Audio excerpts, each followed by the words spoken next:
Fala, pessoal! Todo mundo bem? Espero que sim.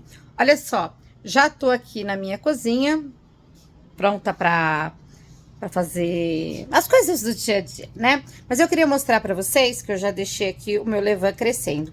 Eu alimentei ele ontem, pessoal. Era de noite, deixei 1 horinha só fora da geladeira. E aí agora, depois que eu levantei, almocei e tudo mais, eu deixei ele de fora para ele terminar de chegar no ponto ótimo. Ele tá aqui, ó, mostrando para vocês. Dá para ver bem, ó. Olha só, bem de pertinho. Aqui, ó, você nota a massa fermentada. Aqui você nota uma massa densa. Então, gente, a fermentação ainda não chegou no pico. Por isso, você nota, ó, uma barriguinha. Deixa eu chegar mais para trás. Fica assim, ó, uma barriguinha. Esta curvatura mostra que os gases da fermentação estão subindo e eles empurram essa massa lá para cima. Então, o ideal é quando você tá quase chegando aqui em cima, faltando um dedinho, tá bom? Porque depois que chega até em cima, ele começa a fazer bolhas na superfície e aí logo ele entra no platô. Quando ele entra no platô, que ele fica retinho assim, não é o caso ainda, né? Olha lá, ele ficaria retinho, mas aqui ele tem uma barriga. Ele fica, é o último momento para você usar o fermento na condição excelente. Depois, quando ele afunda, quando ele começa a cair, você ainda pode utilizar, mas aí ele já muda, né, as características de aroma, sabor e acidez, tá? Quanto mais caído, mais mole, mais degradado o seu fermento, mais acidez e mais fragilidade na estrutura você vai ter. Mas pode fazer pão, tá bom? Só são outras características e você vai ter que tomar mais cuidado com a estrutura da sua massa. E olha só, então vim usar aqui o meu fermento, ele já subiu mais um pouquinho, mas ainda dá pra ver bem, né? A barriguinha dele, a curvatura, significa que ele ainda tá subindo. Bora lá, deixa eu mostrar pra vocês aqui, ó, a estrutura de teias.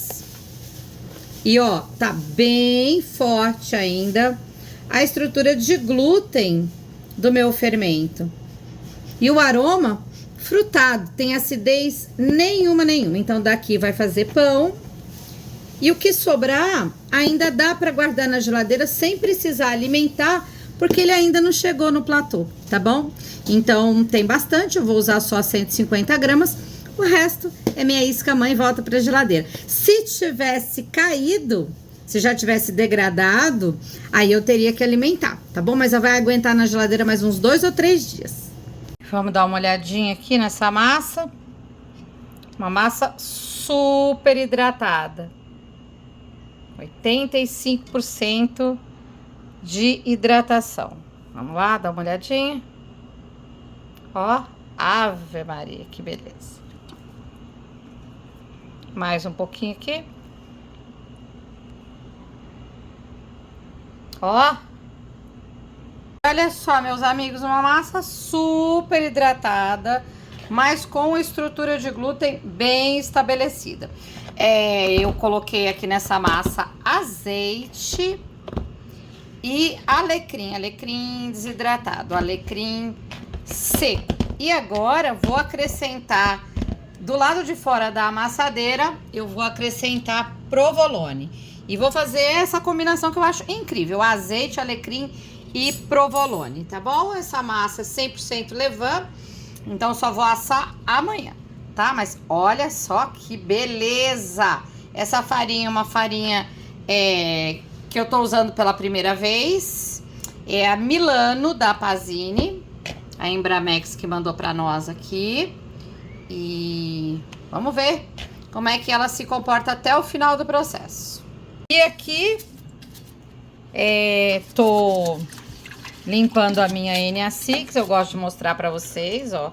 Eu uso essa escovinha, já tá bem velhinha.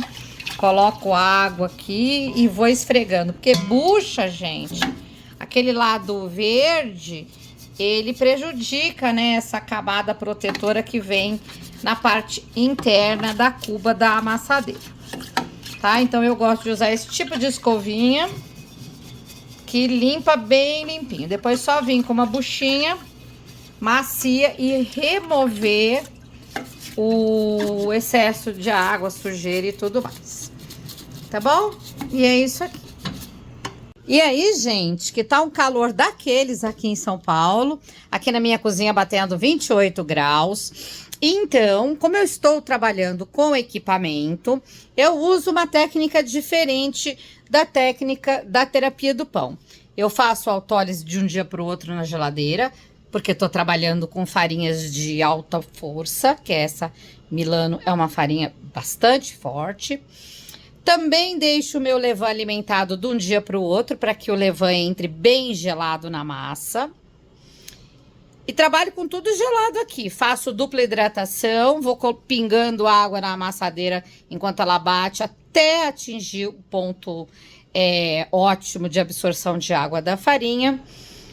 E aí, né, se for preciso, finalizo um pouquinho da estrutura de glúten, 1 ou 2 dobras na bancada. Aí deixo aqui do lado de fora em temperatura ambiente fermentando. Vai fermentar em TA pelo menos umas 2, 3 horas. E aí, se eu tiver que fazer alguma modelagem, alguma coisa, eu faço antes de ir para a geladeira. No caso, essa massa, eu vou fazer ela, como eu disse, com alecrim e provolone. E vou assar ela na modelagem do ciabatta, ou seja, vou fazer um pãozinho no formato do ciabatta, mais recheado, para comer quentinho. Ave Maria, se der certo, eu vou fazer lá no dia do curso. Sempre levando coisas diferentes, sempre a cada curso eu coloco uma receita a mais, porque eu não me seguro. Cada vez que eu faço um pão gostoso, eu quero ensinar para os alunos, tá bom? Então a oficina terapia do pão é isso, sempre mais conteúdo a cada turma. Por isso que tem muitos alunos que já fizeram a oficina terapia do pão em algum momento da vida e que resolvem vir fazer de novo, né? Porque uma aula nunca é a mesma da outra. Eu ensino o método da terapia do pão, que é o método manual, sem sova, todos os ingredientes juntos na primeira etapa. Dá certo com qualquer farinha, tem acho que 3 ou 4 farinhas do mercado disponíveis que eu já testei, que não ficou bom no meu método, o resto todas funcionaram, uma paca assim, ó, de embalagens de farinha que eu tenho já testadas e aprovadas. E aí, na última oficina, alguém falou assim pra mim, faz um pão recheado. Então, eu tô testando aqui hoje, pra ver se já levo pra oficina no final de semana. Então, lá vamos nós acrescentar o queijo picadinho. Esse aqui é o provolone que eu mostrei pra vocês, do Rony, né? Picadinho, porque eu quero que apareçam os pedaços. Aqui, então, para uma receita básica de 500 gramas de farinha e 450% de hidratação. 450%? Jesus! Tô ficando louca. 450 de água eu coloquei. Quanto? 90% de hidratação, tá? Liga não. E aí, eu vou fazer a mistura manual, porque você poderia pôr o queijo na amassadeira, mas eu acho que suja muito a amassadeira e eu não gosto. Mas é óbvio que o pessoal que faz produção já põe lá na amassadeira e tá tudo certo. E aqui nós vamos misturar pelas dobras, vai fazer essa mistura aqui, vai ficar homogêneo, tá? E aí eu vou sentir ao longo das dobras se esse tanto de queijo que eu coloquei foi suficiente ou se eu vou precisar pôr mais, tá bom? Então é isso. Tá aqui, terminei de misturar, coloquei mais 25 gramas para dar 150 gramas pra gente poder analisar. Lembrando que não é o quanto de cabe de queijo, e sim você tem que harmonizar, né? Tem que lembrar que você pode até pôr muito queijo aqui, mas vai ficar bom? Esse sabor não é muito forte, isso aqui não é mussarela. Aí você tem que pensar, né? Como é que vai ficar isso aí na harmonização da sua receita. Já tô com a minha NA6 limpinha aqui, já desliguei. E queria dizer para vocês, pessoal, tem equipamento tipo amassadeira, maceira, batedeira e tal, que a cuba não sai, que é uma cuba fixa. Limpem seus equipamentos enquanto a massa tá mole. Joga uma aguinha, uma escovinha e tá tudo certo. Remove com uma buchinha. Se você deixar secar, aí você vai ter que deixar secar para valer. ao ponto de você passar uma raspadeira meia-lua e aquilo vai quebrar, vai fazer uns floquinhos, que também limpa. No meio do caminho, meio mole, meio duro, é o jeito mais difícil de limpar, porque é aquela etapa da gelatinização dos amidos e ele começa a ficar gomoso, começa a secar, forma uma cola, é a etapa mais difícil de limpar. Então, ou você limpa assim que terminou, ou deixa secar logo tudo de uma vez. E agora essa linda massa, vejam que o queijo já tá todo misturado e que a massa tá estruturada, ó. Agora vai pra geladeira, maturação de 24 horas. Amanhã a gente assa. Essa massa, pessoal, ela vai dormir no bowl, ou na tigela, ou na bacia, como você preferir, porque eu vou assar na modelagem do ciabatta. Então, dorme em bloco, vai fermentar um pouquinho, porque entrou na geladeira a 28 graus, até chegar nos 5 graus que tá na geladeira, ainda acontece um pouco de fermentação, depois bloqueia, matura. Amanhã, vocês vão ver como é que está. E aí, amanhã, então, eu já faço os cortes das ciabattas para poder assar, tá bom? Então, é isso aí. Tchau, tchau! E aqui, meus amigos, conforme eu prometido, vou assar essa massa que ficou maturando na geladeira desde ontem, ó. Tá bem bonito aqui, tá? E vou assar na modelagem do ciabatta. A massa tem azeite, alecrim e provolone. Vamos lá. Sêmola matinata aqui por cima. E vamos soltar aqui as laterais.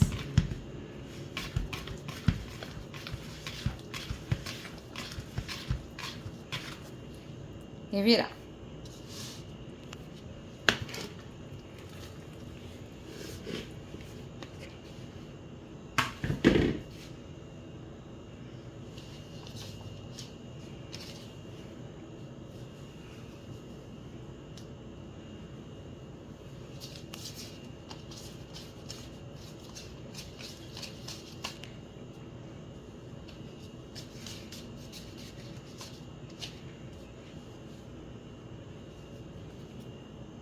E agora aqui vamos cortar.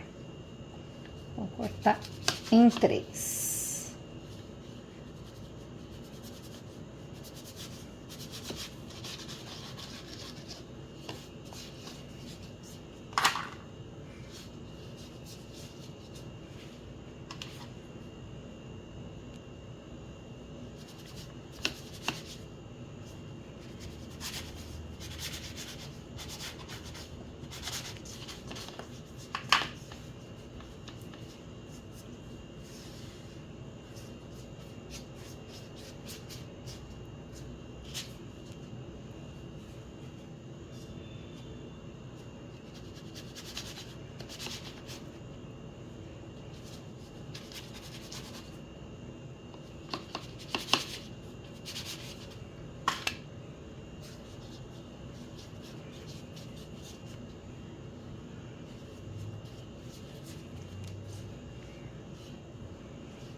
E vamos levar para o forno.